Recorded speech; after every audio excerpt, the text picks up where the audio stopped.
politics for 20 years, and I have few heroes after working in politics so long. But there's one guy who stands up for liberty and the Constitution and understands what really matters. Who? And there's one. Keep us guessing. He understands why we need to end the Fed and why inflation is out of control and why our monetary policy doesn't work. Hear, hear. He understands foreign policy. We don't need to be around the globe killing people. Hear, hear. Bravo. Amen. Bravo. And he understands issues like life and why that matters too. And so, ladies and gentlemen, he doesn't need an introduction. It's why you're all here. I give you Congressman and the next President of the United States, Ron Paul. Bravo! Yay! I thought she was introducing my wife, Karen. So I want to thank everybody, and Joe and David, for opening up your home, and I appreciate all of you coming out, the support you've given, and the volunteers that are here. It's just wonderful. The momentum seems to be building. Hear, hear. You know it. You know it. I'm always very cautious and conservative in predictions, so I don't say, well, this is what's going to happen next week. I'm very, very cautious, but I do believe we're doing well. Yes, we are. So, something is coming together, obviously, because I've been talking about this for a long time, and there was a remnant out there that we could talk to and reach. But not only is the remnant much bigger, since nobody knows how big the remnant is, we are discovering that it is very, very big. But the other exciting thing is that not only do we have a remnant that remembers and believes and knows what the principles are and were about our country, but the young people, that is what I'm really excited about, the young people that are joining us, and the college people. One young man tonight, I believe he was in the military, he said he was 21 years old. And he got interested when he was 17. I never got interested in anything other than maybe running track and going to college and a few things. Like even in college, you know, I didn't have a lot of interest in politics. I kid about it a bit. I said there was only one day in my life when I was in college that I thought a whole lot about politics, and it was when the British and the French had a little squabble with the Egyptians over the Suez Canal. And then they were coming to Eisenhower to get some help because they weren't doing so well. And I said, there's going to be another war. And we'd just gone through World War II, and then we just got over Korea. And I thought there'd be another war. And I said, I'll be drafted, you know. So Eisenhower, fortunately, from my viewpoint and the country's viewpoint, he says, no, we don't need to do this. And he backed off, and it was over rather shortly. But my concern about being drafted was justified because 5 years later I was drafted, you know. And at that time I was in the middle of my residency up at the Henry Ford Hospital. I was drafted through the crisis with the Cuban missiles. We certainly had a lot more justifications about being concerned about missiles being off our shore. The Soviets with 30,000 of them, and I mean it was a big event and obviously very dangerous. So when I compare that to now the war propagandists who want us to go to another war against a country that can't even produce enough gasoline for themselves and have no nuclear weapons, and they're supposed to go to war and start the war, you know, with them not having 1 ounce of ability to attack us or attack Israel. This is why, you know, right now I think our greatest danger is overreaction by a lot on both the, obviously the current president is overreacting, and obviously some of those that are competing for the nomination on the Republican side are anxious to overreact. And this is what, another thing that encourages me a whole lot, because I take a different stand, and we all, you know, are very concerned about how aggressive our foreign policy is. But we're, so often over the years with this position, they say, oh, well, you won't vote for this and this. That means you're un-American, you're unpatriotic, you don't care about the troops. Nonsense. I wonder why the troops support me, Dan. Hear, hear. That's right. That's right. About that, and I said, well, I know exactly why, because when I went in 62, and I was just getting off active duty in 65, and that's when the real escalation was occurring. And I wasn't happy about it at all. I wanted that war to end. I wanted to have him come home and not worry about this. And yet, that's the way, a healthy attitude and a wise person would be. That if you're not defending our country, who wants war? Who wants to have a war to fight? Undeclared war, declared under the UN and NATO, lasting for 10 years, bankrupting our country. I think it is a big, big issue, and I think we're making a lot of inroads on this. And before it used to be that, that anybody that was considered conservative or constitutionalist and pro-national defense, you couldn't say anything. But that is changing, and I think, and traditionally, the individual who argues for peace is very popular with the general population. And you don't have to go way back for this. Just think about what George Bush's foreign policy was in the year 2000. He said we shouldn't have an arrogant policy. We should have a humble policy. We shouldn't be nation buildings. We shouldn't be the policemen of the world. And of course, that was a good slogan. But, it didn't last. Yeah. And then again, even in the last election. Obviously, Obama was seen as, wanting to work more for peace than the Republican candidate. And yet, what has happened? Regardless of which side generally wins, the policies don't change. My intention is, if we win, the policies will change. Amen. Yeah. That's right. Hear, hear. This is always what is so exasperating, and I'm sure with so many people, and so many I've met in the campaign, people who have dropped out, I don't vote, there's no difference, it's the same old thing over and over again. But that is the real sad part about it, is that foreign policy doesn't change, no matter what they say. Does monetary policy ever change? No, it doesn't change. Both Republican big spenders and Democratic big spenders, they like the Fed because that's accommodative, and that's how you can push the paying of the bills later on. Inflation is unidentifiable, and they don't know who the victims are. I think that is changing, though, right now with the bailout. People are starting to realize that the rich get bailed out, and the poor end up losing their jobs, and the middle class gets smaller. And that's, I think, helping us get our message out. And, of course, it's very important that we get a message out to show that it isn't the rich people who earn an honest living that we have to address. It's the rich people who have ripped us off and got all the benefits from government and contracts from government, or are in bed with the government, or get the benefits of the Federal Reserve System. So there's a big distinction, and I don't think the people demonstrating up on Wall Street right now have quite separated. But I think that is our job, to make sure that people understand that freedom doesn't bring us equality. Freedom brings us, a tolerance of people. It brings us more prosperity, a better distribution of wealth. But it's not designed to attack the people who are productive. So this is these are major issues. Of course, the Federal Reserve has been a major issue. But where I'm really pleased in getting new people coming in is I have argued the case for many, many decades that I am convinced that freedom, the principle of liberty, is based on nonviolence, and that's based on tolerance. Tolerance of other people. It's easy to understand that when it comes to our religious values, that we have different religious values and different beliefs, but we don't go around, dictating and telling people what they have to believe. And generally, we are very tolerant intellectually as well.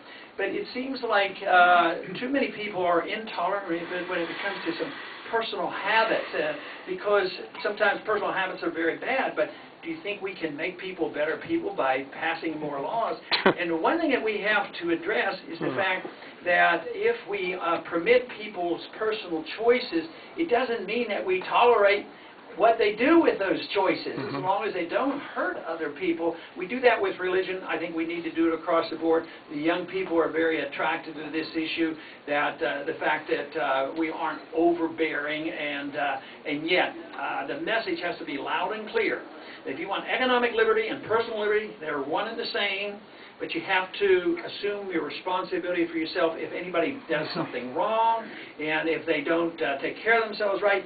You can't go crying to your neighbors or force your neighbor or use the government to bail you out. That has to be done through a voluntary method. We cannot give the government the use of force. If we can't use the force to take from our neighbors, we certainly should be allowed to send our government to use force. So it's the rejection of force and more tolerance. And our Constitution defends that.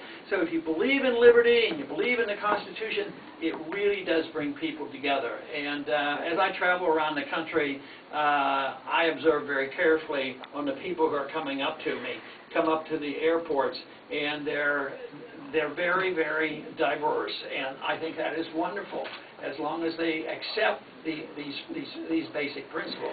The other thing that I emphasize is this whole idea about how liberties are protected.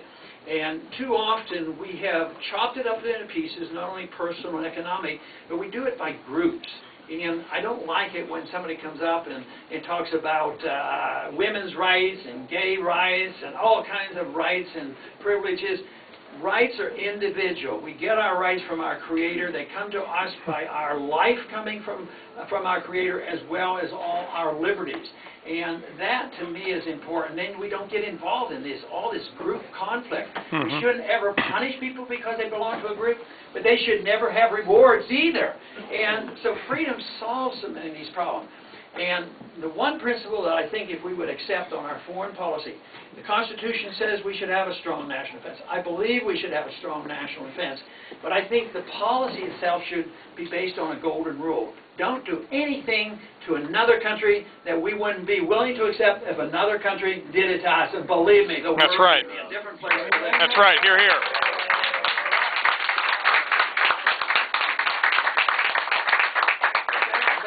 Campaign. Our internal polls have been very favorable, and this week I think some of the national polls are starting to confirm what we suspected, and this is good. This is very encouraging. I appreciate very much the donations that are given, and the support, the volunteers, and who knows? We'll know next week if we're making any inroads.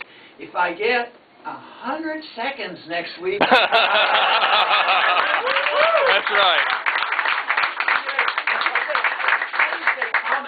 I said, generally, you know, it works out well in the end.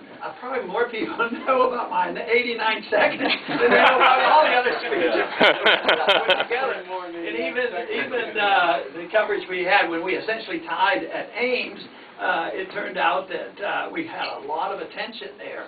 So it isn't so much, the monopoly is being broken up. The monopoly, when I started in the 70s, 3 major networks, and that was it. No longer. There's a lot more alternatives and more stations, more radio, and there's that little thing called the Internet to spread the information. So yeah, it's much more competitive, but also the groundwork. I talk a lot about education, been involved in education.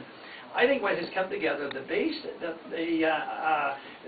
basic change in education, the understanding of Austrian economics has occurred over 20, 30 years. So that has occurred, so a lot of people knew about it. The crisis hit us in 2008. The campaign helped, obviously, but it just all came together, and the people now, fortunately for us, are recognizing that they cannot any longer depend on the government. And even those on the receiving end are very worried, because there are, who's going to pay the bills? This country looks like it's broke. All it has is debt. And there might be just a few in this room who are sick and tired of paying all those bills too. So there has been big changes. I think this financial crisis is many, many fold worse than ever than anybody else realizes on the Hill. And I don't think they have any idea how bad it is. And they're not doing anything, you know, to cut. You have to cut. That's the problem. You have to get the spending and the debt down.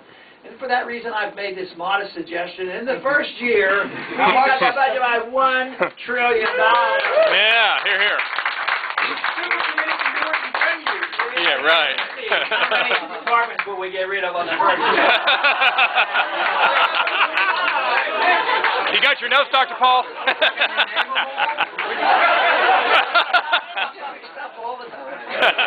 Whatever you say is right. You gotta believe it to remember it. Yeah, there you go. That's right. But anyway, the next 2 months are crucial.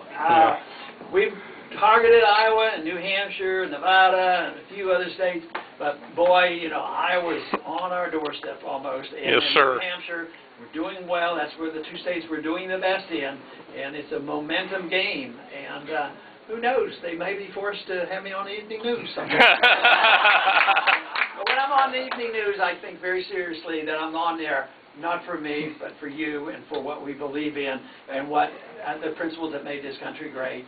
And I will do my darndest to do the very best. I know my shortcomings, but I also know there are no shortcomings on this message, the message of liberty and those principles that made America great. There are no shortcomings, and I feel very comfortable delivering that message. Thank you very much. Thank you. Thank you, Dr. Paul.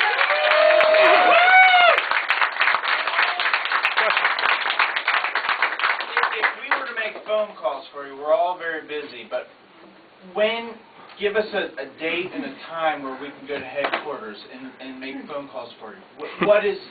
What would you have us do? I think it's almost any time, anytime, but I would like, we do have our campaign manager. Is John in this room, or has he been tired of hearing me? Other room, I think. How about Jesse or John nearby? John? John? John? Mr. Tate, sir, where's your Virginia guy? See, I told you they were sick and tired of hearing me. John, the question we have is, if they're eager and they want to help and they want to make phone calls, when can they go to the headquarters and what do they do? How do you volunteer? And where's the gentleman over here at? You can do it right from home. Yeah, do it from home. Actually, you can go online and sign up to volunteer, and Rachel is somewhere. Rachel runs our volunteer effort. But going to the webpage. Yeah. And also, or you can call the office and ask for Rachel, and she'll put you to work. No, and a lot of the phone calling is remote. And we also have a phone from home program that... If I went to your office for 2 nights, but I work in Bethesda, I had to go down to Springfield, but if I can do it remotely, I can bug people. I have a suggestion, and that's get 3 or 4 like-minded people and do a phone from home program with your laptops right in your apartment or house. For a meetup group or something. Makes it a lot more fun to do it with others. Yeah, join a meetup group. Meetup group. Dr. Paul, question. What do you think is going to happen with the super committee on November 18th? Are they going to come together and decide to cut $1 billion or $2 billion here or there, or is the system going to collapse once and for all? He's asking about what do I think will happen with the super committee. Nothing really. But if they do come together and agree on anything, they'll probably be raising taxes. Yeah. And they are contemplating that now. No, they do not think it's a serious problem, or they wouldn't be talking about baseline budgeting out 10 years. I mean, the world is going to be a different place in 2 or 3 years. So saying, you know, even if they don't come up with anything, these automatic cuts of $1.6 trillion or something, that's on baseline budgeting way out. The real problem is what we were talking about here, and that has to do with our foreign expenditures, this worldwide presence around the world. They don't want to talk about it. The Republicans are adamant, no cuts whatsoever. Matter of fact, McCain and others are saying, you know, if they don't come up with an agreement, there's some automatic cuts, you know, in the military. There will be a vote, and it will be canceled. But the Democrats aren't any better. The military-industrial complex, building weapons for the sake of weapons, having nothing to do with protecting our people here at home or having a sensible foreign policy. So that is a big problem we have. That's why we have to change foreign policy. To me, this budget is secondary to the philosophy of government. The budget and taxes are the symptom of our appetite for big government, and we've been too tolerant. Yeah, maybe a lot of us in here have known it's been wrong for a long time, but what have we really done over the years? You know, we don't do enough. We tolerate the welfare state, we tolerate the warfare state, and so the people have a responsibility and it's both parties, it's bipartisan, and now it's a special interest. But this country is broke, and it's not going to continue. So I argue that we could work our way out of it, but I'm not overly optimistic that they're going to do it. But why do I keep doing this? Because, if the crisis does hit, we have to have a lot of like-minded people in order to rebuild it, instead of saying, oh, the currency broke down, I guess the UN will have to establish a world currency. See, that's the kind of thing we have to stop. We've already deferred to the UN and NATO for going to war, and it's not, through our process and our Constitution. So the committee is not going to come to an agreement, and the Congress will vote to not do the automatic cuts? They might have some agreement, but I'm afraid they'll raise taxes. Let's say if they don't come to any agreement, the cuts won't occur because they'll vote down any cuts in the military. So thank you, sir. With Congress sitting here monitoring the FHA, do you feel there's going to be a collapse of the FHA? Well, yes, it will be, and I think that, Fannie Mae and Freddie Mac... They're already under, so is FHA going to be the next to go, and we can support it? They're going to get another bailout. They need, this last quarter, Fannie Mae lost another $8 billion. So it's going to... Nuke could loan them some money. That's great. Would you support term limits? Would you support term limits for congressmen? I have in the past. I voted for all the term limits in the 90s. There were about 6 votes on it. I probably introduced the first bill to limit terms when I was in the 70s and early 80s, but I don't see it as a panacea. I sort of softened on that because you have to change the Constitution, and it's not going to happen. I saw a lot of people have voluntary term limits. I really don't like that because the more honorable people live up to it. And I've seen some good people. One in mind was Helen Chenoweth, who was there, and I thought she was great. And she left, and then somebody else comes in, and the people who replace them generally aren't as good as the ones. So I don't think it's a panacea. It's the philosophy of government endorsed by the people of the country. If they endorse welfare and warfare, the people in Washington will reflect that view. So you don't have to worry about, getting everybody changed in Washington. There's very few of them have firm convictions. But if people have firm convictions, and say you're not going to, and that's why the Tea Party movement is good. So, except for sometimes they stray a bit. Yeah, you think? If the people in Washington know that the prevailing attitude is such, they are going to come our way, and the best way to express that is to have success in this campaign. Yeah, that's right. Thank you. Very well. Last one. Has the Tea Party been taken over? I think in many ways it has, because it started with our campaign before. That's right. And I think the Republican Party, and this isn't overall, this isn't true completely, but in certain areas the Republican Party came in and it was a Republican function. I think the Democrats are doing the same thing. There's probably a lot of honest people, like I've expressed my concern about the how rich people get benefits from government, so that's justified. But I think the Democrats more or less took over the Occupy group. I think we have one person here. I was going to say, I thought with these Republicans who just don't get it on this whole war thing, it might be helpful if you had as surrogate speakers, or even if you were to think about a Secretary of State or had some people in mind who could actually, go out on the campaign trail with you. Because I think that you have a better chance of getting elected in a general election than you do with these stupid delegates that are going to the... But if you can get... You got to get over this foreign policy thing that they don't quite get. Have you thought about creating a cabinet or throwing out some Well, names? I've thought about that, and it's sort of a mixed deal. There are some negatives on it. But my most frequently used surrogate speaker has been somebody by the name of Rand Paul. Yeah. He does a pretty good job. Yes, he does. He was trying to come here tonight. He was I think, voting late tonight because he was trying to come out here. But I don't see him in the back there. But anyway. Yeah, I was going to come tonight. Yeah, he didn't quite make it. But anyway, thank you very much. Thank you, Dr. Paul. Thank you.